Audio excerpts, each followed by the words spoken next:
Bienvenue sur le podcast à la rencontre des doctorants, podcast qui laisse la parole aux doctorantes et doctorants de l'École nationale des ponts et chaussées.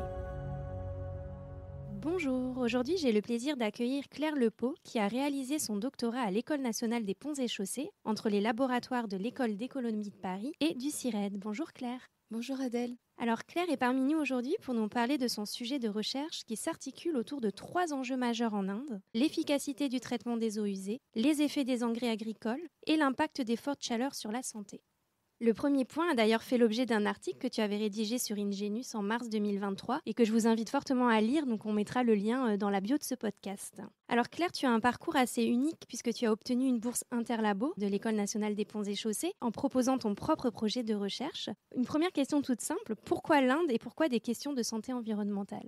Merci Adèle. L'Inde est aujourd'hui le pays le plus peuplé et côté environnemental, c'est l'un des pays les plus pollués, donc à la fois en ce qui concerne la pollution de l'air et la pollution de l'eau. Et c'est également l'un des pays les plus chauds, donc notamment lors de la période du printemps en Europe, donc le mois de mai, qui en Inde correspond à la période avant la mousson. Et du point de vue sanitaire, environ 2/3 de la population indienne vit en zone rurale, donc avec des accès à l'eau potable limités, de même que l'accès aux soins de santé. Et la prévention des risques sanitaires est encore peu développée dans la plupart de ces endroits. Et donc, malgré des enjeux sanitaires majeurs, surtout pour les populations vulnérables qui ont peu de moyens de se protéger de la pollution ou de la chaleur, il y a encore peu d'études en Inde sur ces questions, et notamment en raison de la disponibilité des données. Et donc, ça va être une des contributions principales de ma thèse, d'avoir extrait et regroupé de nombreux jeux de données mis à disposition récemment par le gouvernement indien pour pouvoir essayer d'étudier ces questions et informer les décideurs publics dans le contexte indien. Alors, c'est assez original puisque tu es issu à la base d'une formation en économie et d'ailleurs, tu as beaucoup utilisé l'économétrie dans tes recherches. Alors, parle-nous un peu de ton parcours, comment tu es arrivé à faire cette thèse et surtout, qu'est-ce que l'économétrie ? Alors, j'ai fait le cycle ingénieur de l'École des ponts et chaussées et j'ai suivi également le master de recherche, analyse et politique économique à l'École d'économie de Paris, tout en faisant entre la 2e année et l'année de master, une année de césure au CIRED, donc le Centre international de recherche pour l'environnement et le développement, où j'ai pu travailler un petit peu pour le GIEC, donc le groupe d'experts intergouvernemental sur le climat. Et c'est ce qui m'a beaucoup amené à me rendre compte des problématiques liées au réchauffement climatique et des inégalités entre pays. Et donc le projet sur lequel je travaillais était également sur les trajectoires de développement des pays et comment on pouvait essayer de coordonner les projets de développement avec les projets d'atténuation des émissions de CO2. Donc c'est aussi ce qui m'a donné envie de travailler sur des pays étrangers, de me rendre compte de toutes ces différences et de tous les enjeux qu'il fallait prendre en compte pour essayer d'avoir des trajectoires de, on va dire, développement durable. Donc c'est ça qui m'a vraiment donné envie de continuer dans le domaine de l'économie de l'environnement et les questions sanitaires. Et donc pour la question des méthodes, donc l'économétrie, c'est une branche de l'économie qui va appliquer des techniques statistiques et mathématiques pour analyser les données socio-économiques. Donc l'objectif principal, ça va être d'estimer des relations entre variables et de tester des hypothèses. Et on va accorder une importance importante à essayer d'estimer des relations de cause à effet, donc ce qu'on va dire l'inférence causale. Et donc en économie de l'environnement, on utilise des variables décrivant les conditions environnementales, qui peuvent être les mesures de pollution, les mesures de choc météorologique, et on va essayer d'étudier des relations avec des variables comme le revenu, donc surtout le revenu agricole, ou par exemple, là, dans le cadre de ma thèse, la santé humaine. Et donc ces analyses, c'est généralement basé sur des outils comme la régression linéaire, et ça peut être d'autres techniques plus avancées, en fonction de la complexité des données et type d'approche qu'on peut estimer. Donc beaucoup de mathématiques en fait, c'est la base un peu du travail. Donc toutes les régressions on s'appuyait sur les maths et donc les propriétés mathématiques qui sont derrière les estimateurs qui vont donner des chiffres sur justement les relations de cause à effet, donc de combien de pourcents va influencer une variable sur une autre. Mais en fait ce qui est vraiment important dans l'économétrie, c'est aussi de pouvoir réfléchir aux hypothèses et donc à l'interprétation des variables entre elles. Et donc il y a tout un cadre qui va pas être tellement mathématique mais plutôt logique et bien réfléchir à ce qu'on veut mesurer ou pas. Alors dans le cadre de ta thèse, ton objectif, on en a un peu parlé tout à l'heure, c'était d'estimer l'effet des dommages environnementaux sur la santé humaine pour chacun des 3 enjeux. Donc pour les rappeler, l'efficacité du traitement des eaux usées, les effets des engrais agricoles et l'impact des fortes chaleurs. T'en as parlé un tout petit peu tout à l'heure, on va revenir dessus. Quelle méthode as-tu utilisée pour y parvenir et surtout quelles données en fait ? Alors, donc pour le chapitre sur la construction de stations d'épuration, donc sur la qualité de l'eau et la mortalité infantile, j'ai utilisé une approche de double différence. Donc, la méthode de double différence, on va comparer un groupe traité, donc les naissances et la qualité de l'eau dans les bassins situés en aval des stations d'épuration, avant et après la mise en opération du traitement des eaux usées, à un groupe de contrôle. Donc là, dans le cas de l'étude, ça va être la qualité de l'eau et les naissances dans les bassins en aval des villes où on prévoit de construire des stations d'épuration, mais où sur la période étudiée, il n'y aura pas de traitement des eaux usées mis en place. La grosse hypothèse de cette approche, c'est que la mortalité évoluerait selon des tendances similaires, qu'on va dire parallèles, dans tous les bassins s'il n'y avait pas de mise en opération du traitement des eaux usées. Et donc à partir de ça, on peut estimer un effet du traitement de l'eau si la mortalité diminue plus vite dans les bassins situés en aval des stations d'épuration après que le traitement des eaux ait commencé. Et donc c'est ce que j'observe dans le chapitre avec une réduction de 50% des coliformes fécaux, donc un indicateur de bactéries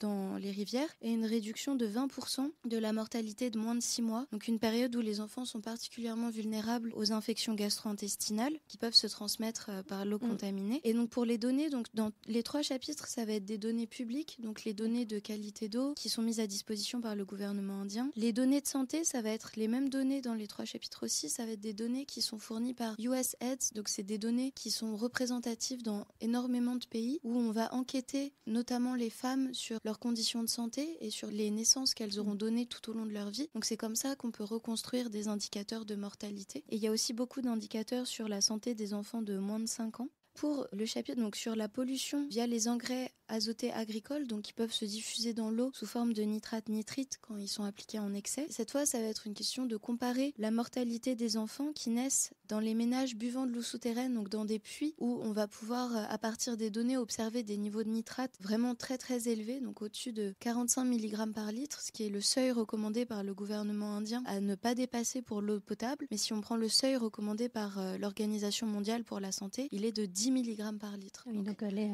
nettement inférieure. Voilà, donc c'est que les niveaux de pollution qu'on va regarder sont vraiment inquiétants. On va les comparer donc à la mortalité des enfants, là où les ménages ne boivent pas d'eau souterraine ou alors où les niveaux de nitrate sont beaucoup plus bas que les autres. Et on va aussi regarder, donc la littérature médicale a indiqué que la période de grossesse est une période clé pour le développement du fœtus vis-à-vis des composants azotés. Et donc on va essayer de comparer des mortalités néonatales durant le premier mois de vie en fonction du mois de naissance des enfants et donc exploiter la variation de l'exposition aux engrais azotés que les mères auront vécu pendant la grossesse, donc qui va varier en fonction des périodes de culture pour obtenir des effets. Et est-ce que tu as obtenu des résultats concluants sur cette étude-là? Tu nous parlais de l'efficacité du traitement des eaux usées. Qu'est-ce qu'il en est? Alors, pour ce chapitre, donc, les résultats sont encore préliminaires.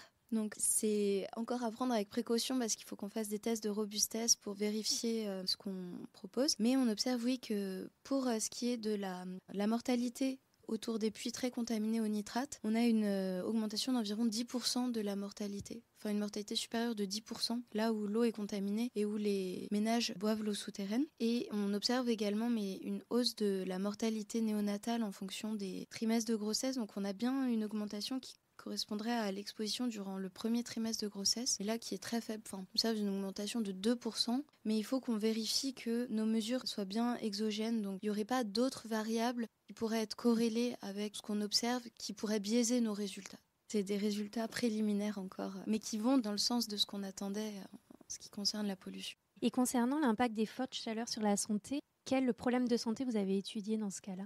Donc on a regardé l'effet de la température sur l'anémie. Donc c'est quelque chose, il y a encore peu d'études sur le sujet. On a vu uniquement 2 études dans le contexte de l'Afrique. On peut revenir juste sur l'anémie? Oui, tout à fait. Donc l'anémie, c'est une condition médicale qui est caractérisée par un faible taux d'hémoglobine, donc c'est-à-dire un faible nombre de globules rouges dans le sang.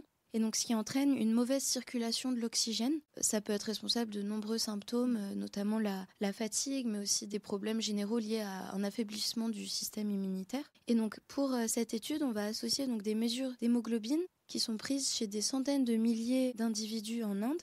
On va distinguer 3 groupes, donc les hommes, les femmes et les enfants, et on va associer à ces mesures des mesures de température sur les 30 jours précédant la mesure de l'échantillon de sang. Et on va observer donc une relation en forme de U inversée entre la température et le niveau d'hémoglobine. Donc c'est-à-dire que les températures les plus basses et les plus élevées donc, sont associées à un faible taux d'hémoglobine.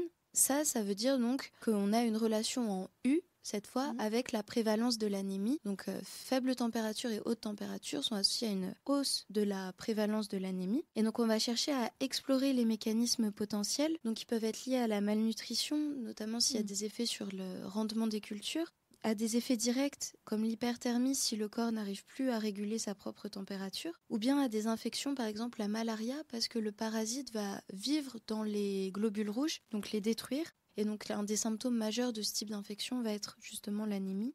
Parce que c'est aussi une maladie où les parasites vont plus se développer quand il fait chaud. Alors ça, c'est exactement possible. En fait, ce parasite est transmis par les moustiques et c'est tout à fait possible que la chaleur, justement, soit propice aux moustiques qui, eux, vont transmettre du coup plus facilement le parasite. Et donc, ce qu'on trouve, c'est que la température, a priori, n'a pas d'effet. Donc, comme on regarde une période assez courte de 30 jours avant la mesure, on n'observe pas de changement de régime alimentaire. Mais par contre, les effets directs dus à l'hyperthermie ou la malaria, on a des résultats qui suggèrent que ça pourrait être les mécanismes qui expliquent notre relation entre la température et l'anémie. On n'a pas encore trop parlé d'économie pour le moment, qui était quand même un gros sujet de ta thèse, parce que tu as dû évaluer les coûts de ces effets. Alors c'est un exercice assez délicat qui soulève de nombreuses questions éthiques. Comment aborde-t-on cette dimension en tant que chercheuse ? Oui, c'est vrai que pour donner du poids à la santé dans le système économique, donc qui fonctionne beaucoup avec des analyses coûts-bénéfices, on va utiliser ce qu'on appelle la valeur de la vie statistique. Donc si on ne donne pas de valeur monétaire à la vie humaine, de même qu'à la biodiversité et d'autres variables qui ne sont pas monétarisées dans les marchés, ça va être compliqué de prendre en compte ces éléments dans les analyses, donc qui sont souvent faites pour justifier des investissements. Par exemple, en France, tout ce qui est campagne de prévention routière ou de risque sur justement le régime alimentaire. Et donc cette valeur de la vie statistique, c'est aussi quelque chose qui va être appliqué dans les assurances pour dédommager les victimes d'accidents ou de problèmes de santé. En ce qui concerne donc l'estimation de cette valeur, aujourd'hui donc elle est estimée souvent par pays et à partir d'un sous-échantillon de la population qu'on va essayer de faire le plus représentatif possible pour identifier à partir des préférences de cet échantillon une valeur statistique qui pourrait correspondre à ce que valorise la population. Pour l'Inde, je vais utiliser une valeur qui est estimée par un article qui déduit à partir des données sur les salaires et les risques des occupations une valeur de vie en Inde. Donc ça va être une valeur de 45 millions de roupies indiennes. Selon le taux de change, c'est environ 500 000 euros. Mais donc on va avoir des différences de valeur entre pays qui dépendent de préférences de la population. Il y a aussi les différences de prix et donc c'est vrai que la comparaison entre pays est compliquée, notamment en raison du taux de change qui va varier. Souvent cette application de valeur de vie statistique, elle va être locale, ce qui permet d'éviter des comparaisons internationales. Et donc dans la thèse, moi je vais utiliser cette valeur pour donner une idée de la valeur des coûts. Donc ça peut être le coût de la chaleur sur la santé, sur l'anémie. Et donc, un petit peu appeler les politiques à mettre en place des stratégies d'adaptation à la chaleur. Donc, même si elles sont coûteuses, montrer qu'il y a des dommages importants sur la santé. Pour le cas de la pollution de l'eau au nitrate, ça va être montrer aussi qu'il y a des coûts qu'il faudrait prendre en compte pour mieux peut-être définir les politiques agricoles, les politiques de subvention. Et par contre, donc dans le cas de la construction de stations d'épuration, là, moi, je vais estimer du coup un bénéfice sur la santé. Et là, plutôt que d'utiliser la valeur de la vie statistique, on va pouvoir estimer le coût d'une vie sauvée ou d'une année de vie sauvée à partir du coût de construction et d'opération des stations d'épuration et du nombre de décès évités. Avoir ce coût d'une année de vie sauvée par le traitement des eaux usées, ça va permettre de le comparer à d'autres interventions sanitaires et ça peut donner de l'information au gouvernement sur l'efficacité de différentes interventions et permettre une comparaison de celles-ci. Pour résumer, de façon vraiment très schématique, en fait, il faut montrer que l'investissement dans une station d'épuration ou dans un plan, comme on disait, face aux vagues de chaleur ou des fortes de chaleur, vaut vraiment le coup aussi budgétairement, en fait. Voilà, c'est vraiment pour donner du poids à la santé et à tout ce qui ne va pas être représenté sur le marché et qu'il ne faut surtout pas oublier dans le monde qui aujourd'hui fonctionne beaucoup avec tout ce type d'analyse coût-bénéfice. C'est le cas pour beaucoup pour la pollution, c'est ce qu'on appelle une externalité en économie quand justement un agent économique va avoir une action sur un autre agent sans que cette action soit représentée par une transaction sur le marché. Et donc la pollution, c'est vraiment l'exemple typique d'externalité négative où un agent va subir des dommages d'un autre agent sans que ce coût soit représenté. Donc l'économie de l'environnement vraiment essaye de montrer tous ces coûts cachés un petit peu qu'on n'a pas directement par le marché. Est-ce qu'il y a déjà des choses qui ont été mises en place grâce à tes travaux de thèse? Des recommandations au gouvernement, par exemple? Non, je pense que pas encore. Là, j'ai pas encore publié mes articles, donc je suis dans le processus de les soumettre pour avoir donc une revue par les pairs et donc encore améliorer les recherches. Donc je pense que il est encore possible que les résultats changent et je vais réaliser encore des analyses de robustesse supplémentaires. Mais j'espère prochainement pouvoir aller en Inde et notamment participer à une conférence qui se tient en décembre à New Delhi. Donc j'aimerais bien en décembre 2025 pouvoir aller à cette conférence, présenter mes résultats et je sais que beaucoup de gens des gouvernements y sont aussi et donc pouvoir les étendre.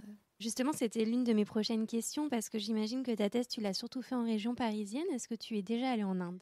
Donc j'ai été en Inde en août 2022 donc pour une mission exploratoire de 2 semaines. Donc en fait, c'est qu'un professeur donc de l'école d'économie de Paris était en contact avec un haut fonctionnaire indien qui était ouvert à une collaboration avec un groupe de recherche pour améliorer le bien-être du district dans lequel il travaillait. Et en fait, on souhaitait étudier des questions liées à l'accès à l'eau et la pollution par l'industrie minière qui était très présente dans le district. Donc je suis partie avec un ami doctorant indien, ce qui a beaucoup aidé parce que dans les zones notamment rurales, très peu de gens parlent anglais. Et par contre, malheureusement, sur place, on s'est rendu compte que les déclarations des habitants pouvaient être très contradictoires en ce qui concerne la pollution. Donc on a supposé qu'il y avait des intérêts divergents en ce qui concerne l'activité minière. Et donc on a absolument aucune preuve et aucune certitude, mais c'est vrai que dans les pays en développement et en Inde, il peut y avoir des problèmes de corruption qui ont été démontrés. En fait, on s'est rendu compte que pour que vraiment l'étude puisse se faire avec des informations fiables, il aurait fallu passer énormément de temps sur place, ce qui s'intégrait pas dans nos projets de thèse et qui était compliqué à ce moment-là, mais j'espère vraiment pouvoir retourner en Inde pour potentiellement de nouveaux projets qui pourraient être plus longs et comme je vous l'ai dit, là aussi pour discuter de mes recherches et les présenter à des institutions indiennes. Alors justement, concernant la suite, vu que tu as soutenu récemment, est-ce que tu continues dans la recherche? Apparemment oui, puisque tu as très envie de continuer sur ces sujets-là. Est-ce que tu as déjà commencé un nouveau poste? Oui, donc le CIRAD, donc l'organisme français de recherche agronomique et de coopération internationale pour le développement durable des régions tropicales et méditerranéennes, donc j'ai pas voulu le couper, rechercher un économètre pour étudier l'impact des changements globaux et de l'adaptation. Et donc, mon profil correspondait bien au poste. Moi, je souhaite continuer donc mes recherches sur l'agriculture, la qualité environnementale, le climat et la santé. Donc, c'est ce qui est possible dans le poste. Donc, j'ai pris ce poste-là en octobre. Il y a eu un très bon timing. Donc, je suis très heureuse de continuer dans la recherche auprès du CIRAD. Et en plus, donc, je suis affectée à l'unité de recherche du CIRAD, donc où j'étais aussi affiliée pendant la thèse. Et c'est vraiment un endroit génial donc pour ce qui est de la recherche en économie de l'environnement, tant d'un point de vue scientifique que convivial. Donc oui, je suis vraiment heureuse de continuer mes recherches dans un endroit stimulant et bien sûr, c'est grâce à toutes les personnes qui y travaillent. Merci beaucoup Claire, nous arrivons déjà à la fin de ce podcast, donc merci d'avoir parlé de tes recherches qui étaient passionnantes. Merci beaucoup Adèle. Quant à moi, je vous retrouve le mois prochain pour un nouvel épisode du podcast à la rencontre des doctorants, à retrouver sur la revue numérique de l'École nationale des ponts et chaussées ingenius.écoledesponts.fr.